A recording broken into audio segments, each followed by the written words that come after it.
Hello, Packers fans, and welcome into PackersNews.com. I'm Cassidy Heel. Just about 3 hours away now from kickoff for the Green Bay Packers 2022 season, kicking off versus the Minnesota Vikings. As you can tell, I am not in Minneapolis, Minnesota today. Our colleagues Ryan Wood and Tom Silverstein are there, though, ready to provide you full coverage for the Packers kickoff game against the Vikings. But we are going to get you ready here before kickoff. Like I said, we've got about 3 hours to go now till kickoff and a rainy day across the NFC North. But luckily for the Packers, they'll be playing in a dome today, but they will be playing without David Bakhtiari. Our colleague Ryan Wood reporting this morning that Bakhtiari would not play today and likely not next week either versus the Chicago Bears. He had been practicing with the team and ramping his way back up to team reps over the past couple of weeks of practice. But then on Friday, we saw him on the bike all day. And as Matt LaFleur revealed after practice, he did not play. He would be questionable for today. And now, as I said, as Ryan Wood has reported, that he will not be playing at all. Another guy that is questionable for today and actually doubtful on the injury report is wide receiver Allen Lazard. Lazard is supposed to be the wide receiver one for Aaron Rodgers in this Packers offense with the departure of Devontae Adams, and now they might not even have him for the first game. That means they're going to be leaning on more guys like Sammy Watkins, Randall Cobb, and rookies Romeo Doubs and Christian Watson. We're actually going to hear from Doubs and Watson here in a few minutes on what it's going to be like in their first game and knowing that they might have to step up without Lazard. If you do have any questions, feel free to drop them in the comments. We're going to take some questions towards the end here as we get you ready for kickoff. But as I said, we have a couple of different players to hear from, including Christian Watson and Romeo Doubs, on just what it's going to be like stepping out into their first game. You know, on Thursday, I believe it was, got a chance to talk to Romeo Doubs for several minutes in the locker room just after media had sort of died down, the cameras had stepped away, and simply just asked him, "Are you nervous?" And he said, "Yeah, I'm pretty nervous, but I think I need to be nervous." And he said, because for the longest time, this was just a dream and now it's reality. And I need to realize that it's actually happening and not just try to get big-eyed when I'm out on the field. And I thought that was a pretty mature response from a really young receiver. And that's why, as much as nerves and some drops might come into it, both of these guys feel confident that they can really bounce back and whatever happens and become a dependable receiver for this offense. And Coach Matt LaFleur said that as well. He said, we know it's going to be an imperfect game. We know there's going to be mistakes from the rookie receivers. It's how do they respond to those mistakes. As I said, we're going to hear from both Watson and Doubs, and let's actually hear from them now on what it'll be like playing in their first game in the NFL and having to step up more in the probable absence of Allen Lazard. I mean, I'm definitely anxious, definitely excited to get out there. I think there would be nerves regardless, it being, the first, regular season game of my career, even if I had played a little bit in the preseason games. But I mean, it is what it is. I'm just excited to go out there. I know, after a couple plays or after a couple opportunities, I know I'll, be good to go. All the nerves gone, all that. But, I'm definitely excited to get out there. Matt LaFleur was saying today that he knows it's going to be an imperfect game. I mean, is that easier said than done? Way much more easier, because when you get the feel of what's being said, then everything, you start to understand just the flow of the game, whether if it happens in practice or if it happens, during the preseason games or this upcoming game this Sunday. I know that every play, or it can just, from whatever aspect it is in the game, it's not going to always go the way how I think it is. So I'm just making sure that I just keep my poise, just continue to just play ball. I think that'll come down to how productive I am, with the opportunities that I'm given. I'm assuming there'll be opportunities early for, me, Rome, and some of the rooks to have an opportunity, and obviously we got to capitalize on it. I think that'll just come down to how productive we are. It may be different. Opportunities may go lower, higher, maybe in the middle. We don't know. I think just again, anything can possibly happen in this game. So I'm just making sure that whenever I get my role, I'll be ready for it, and good things can happen moving forward if I just stay true to what I do. So. As we said, hearing from Christian Watson and Romeo Doubs there on playing in their first NFL game and playing in the probable absence of Allen Lazard. Another guy that we could see a lot from today is Robert Tonyan. This will be his first game back, the tight end who tore his ACL in week 8 of last season. This will be his first game back since then. But Aaron Rodgers, Aaron Jones, so many of his teammates have seemed so high on Robert Tonyan this offseason and what he could possibly do in this offense that has always favored a pass-catching tight end, but especially now without Devontae Adams. Running back Aaron Jones on Friday when we were finishing up media, we had been talking about Tonyan, and he sort of pointed over to Tonyan's locker, and he said, that's who people are sleeping on. Teammates say that about their teammates all the time. That's not that uncommon. But as we were walking away, he sort of called me back, and he was like, no, people are sleeping on Bobby. You just don't understand the chemistry that he and 12 have and what he can bring to a field. And he said, I call him Stickum because he catches everything. Nothing drops off those hands. And he did have a really impressive one-handed catch in practice on Thursday. Of course, the strength of this team is likely to be its defense, with a secondary that now includes Jaire Alexander, Eric Stokes, Rasul Douglas, Adrian Amos, and Darnell Savage. This secondary should be locked down. They will get a massive test week 1 with Justin Jefferson and Adam Thielen, while the front seven is dealing with Dalvin Cook. And Justin Jefferson himself, he has the most yards over the first 2 seasons in the NFL of anybody in NFL history. He has always presented a challenge against the Packers in his 2 years with the Vikings, and that is likely not to change in week 1 with Kirk Cousins back under center. As you remember, the Vikings were playing with Sean Mannion in that December game last year.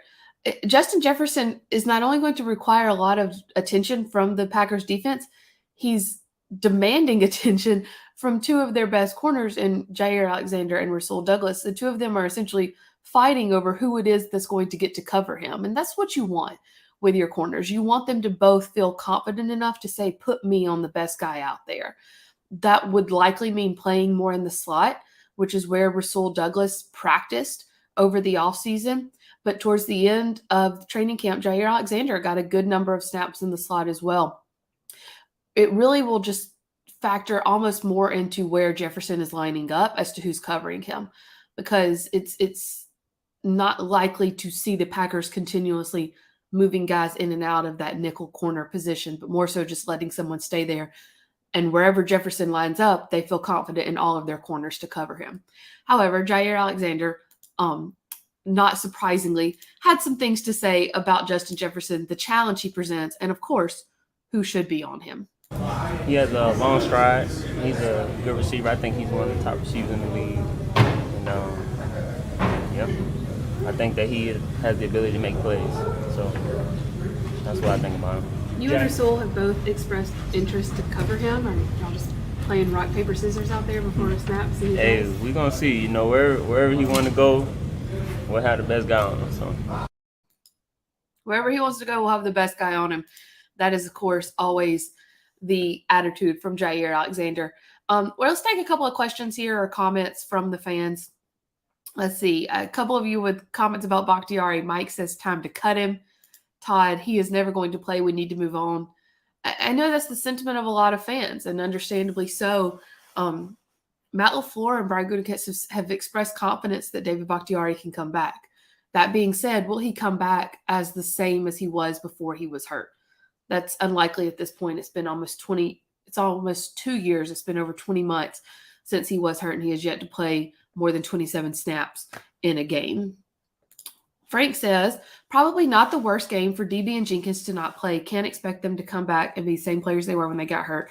It's going to take a while for them to get back to what they were if they ever do.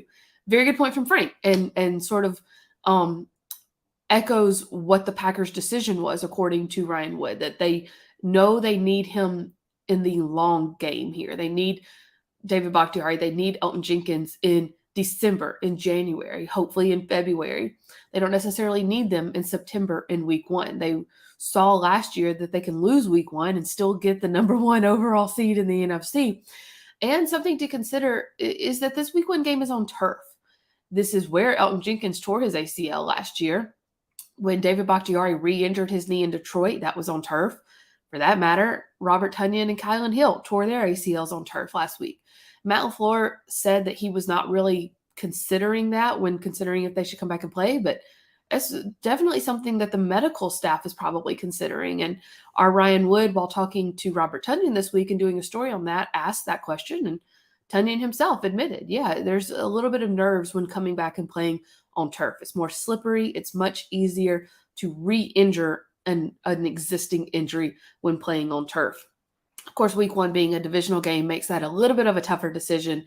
But overall, as we said, they want them in December. They want them in January. They want them in February. They could stand to play without them, even if it means losing in September. Levi asks, is Tonyan going to be on a snap count? That's a very good question. When you ask Robert Tonyan stuff along those lines, he says, of course, I can play the whole game. I'm ready. I'm 100%. I feel fine. That's a player talking. What a coach decides to do is another matter entirely. Coaches along the same line say, if we put him out there, we expect him to play. And that's sort of what Matt LaFleur said this week about Robert Tonyan, and with the possibility of Bakhtiari and Jenkins. If they're out there, we expect them to play. We expect them to play the whole game. That being said, I would not be surprised if they are on a snap count. Sad little fantasy note. I know like some guys have picked up Robert Tonyan in their fantasy draft. I would be hesitant in week 1 just to see how he moves and how much the Packers use him in week 1. Rebecca asks, is Aaron Jones big in the passing game today? I would say yes. The way he practiced, and we don't want to give away anything, but the way he practiced indicated that Aaron Jones will be just as much of this passing attack as he will the rushing attack.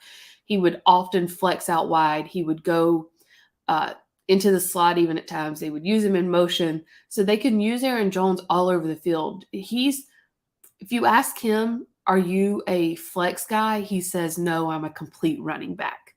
That being said, he's a flex guy, and that's how the Packers are going to use him.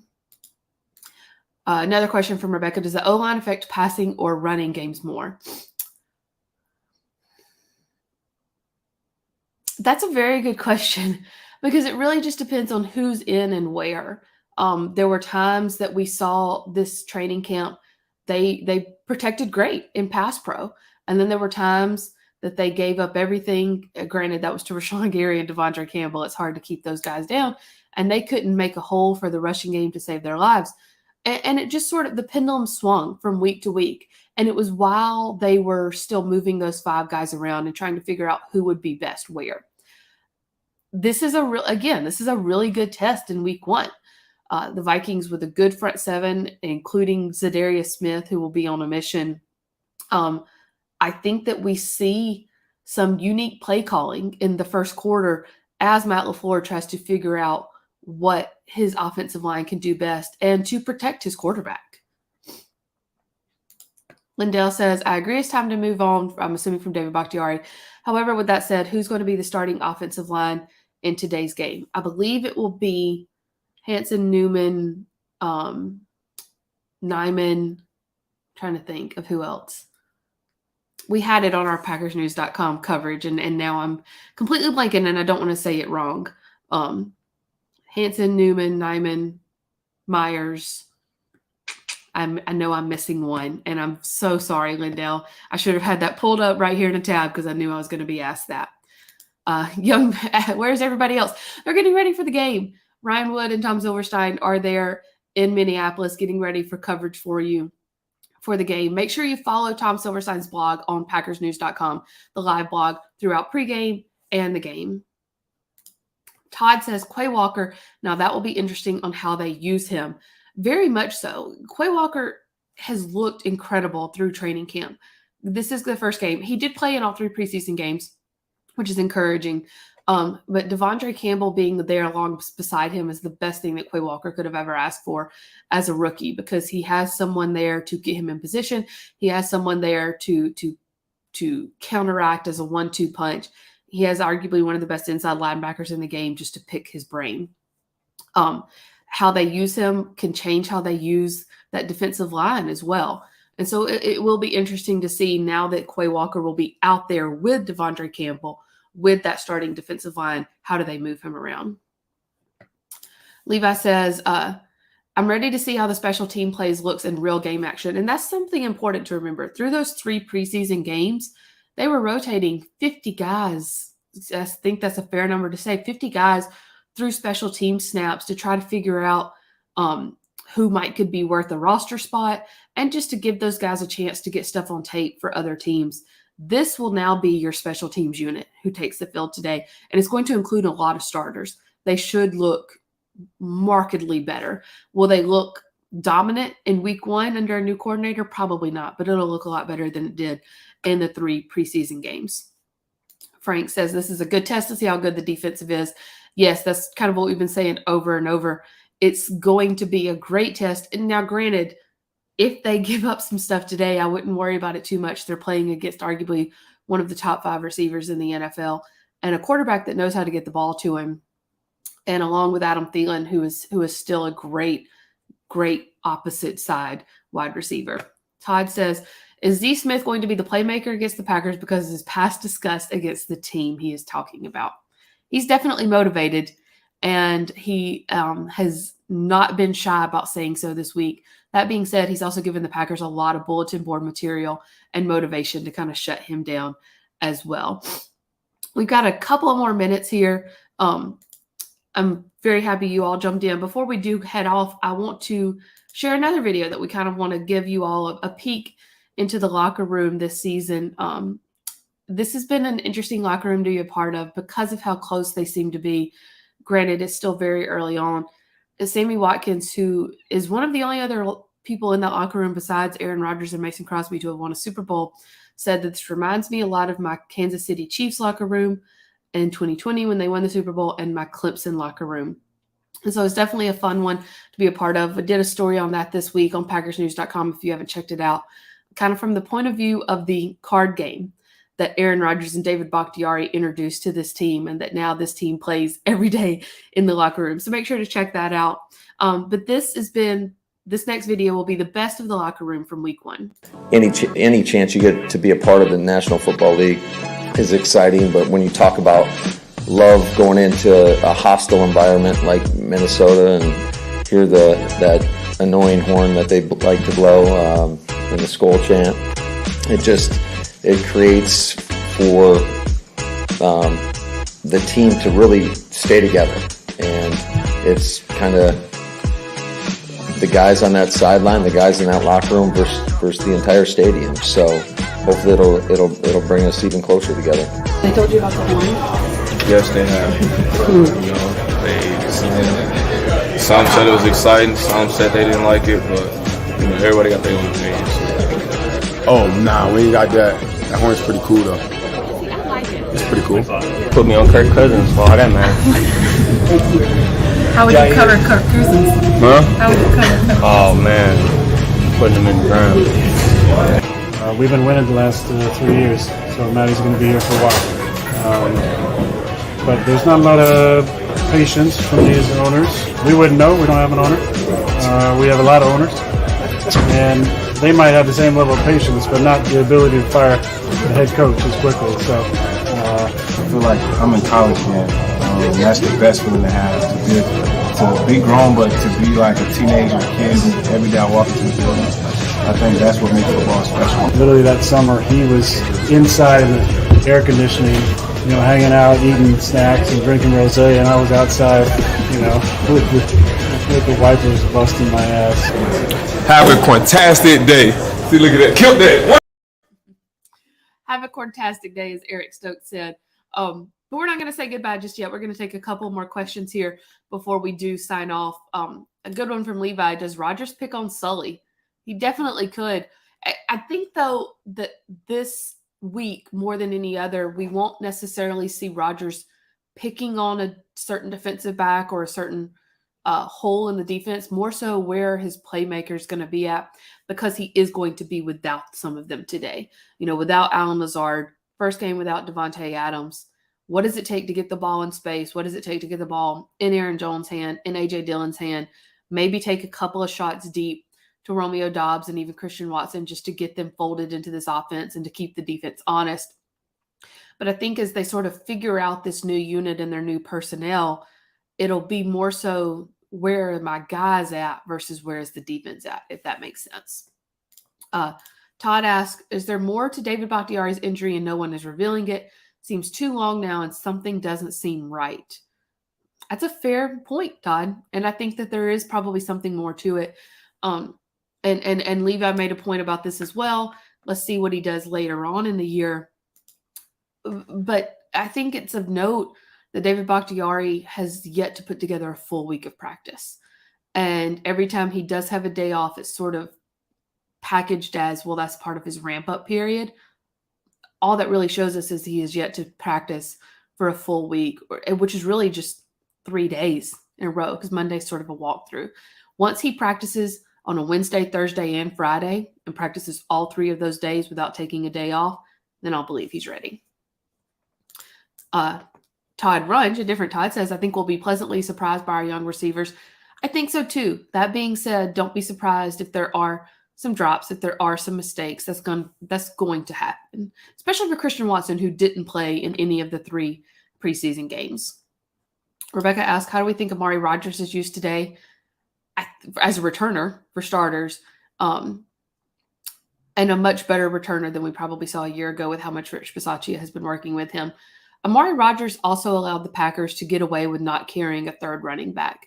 So I think we see him in the run game, in the pass game, on jet sweeps, the option in the flat on a bootleg. They can really sort of use Amari Rodgers wherever they want to, and we've seen them do that through training camp. That's actually probably my biggest thing to watch today is how do they use Amari Rodgers. I'm very interested to see where all he is put just to kind of get him in space and get the ball in his hands. We're going to take another question here. Let's see. Levi says, on Pat McAfee show, Bach said he could walk the sandhills and he knew it wasn't right and had another surgery, so he's still coming back from that latest cleanup. Yes, he had a surgery this offseason, which would have been his second surgery, and he is still recovering from that. That being said, at the beginning of training camp, he felt like he was sort of fully recovered, but taking it easier than he would have in years past. How he recovers from this surgery is really almost more important than how he recovered from that ACL at this point. Rebecca said, is Spoon's bootleg to Christian Watson play 1? You listened to the podcast. Thank you, Rebecca, for listening to the Green 19 podcast. If you haven't listened to the latest episode, please do. It's on all your podcast platforms, and you can find it through PackersNews.com as well. Spoon has predicted that the very first play should be a bootleg to Christian Watson. And I think that's a really good idea. So we'll see if Matt LaFleur has taken his advice. Frank says, I had major surgery this spring, and the hardest thing to predict is how the nerves will regenerate. It is a weird to feel different. And Bakhtiari has said that. He said that there's been days where he's had to listen to his knee, so to speak, and remember that they're in this together. And if there's a day his knee is telling him, we can't go today, he'll have to say, oh, okay, I'm listening to you. I hear you. We'll set it down today. Keith, here says 1965. That is an impressive run, Keith. Thank you for joining us here today on our pregame show. As we said, Ryan Wood and Tom Silverstein, they're in Minneapolis to give you full coverage from US Bank Stadium as the Packers kick off their season. Pete Doherty and I will be here after the game for a Facebook Live to take any questions, recap the match, sort of who stood out, who needs to step up, and what were the keys to the game in either a win or loss. And we'll have to find out either way. Like I said, also, we have a lot of exciting things for you on PackersNews.com right now, including a new series called Ask the Pack. Ask some of your favorite Packers players the same 5 questions to see how their answers would differ, give you a chance to get to know your favorite players a little bit better, see some of their personality. The first video is up with the first question being Drake or Jay-Z. Might surprise you how many went one way or another. We've got a little preview for you of that show. We're going to let you see. Drake or Jay-Z? Drake or Jay-Z?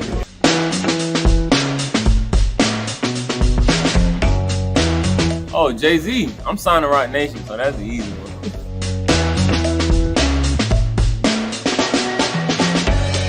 What was the original question? Drake or Jay-Z? Right.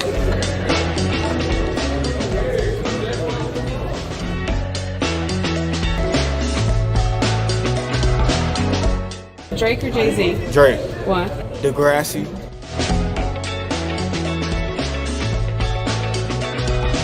No, I love Jay-Z. I used to listen to him all the time. I think just like he started in the 90s. Who that?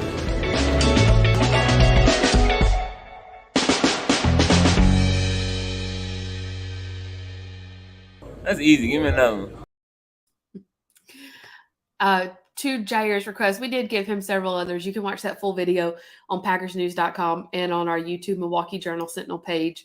They got very into it, and Sammy Watkins was really, really passionate about it, to the point that he tried to swing other guys' answers, which was the conversation there you saw with Al Lazard in the teaser. Make sure you go watch that on PackersNews.com.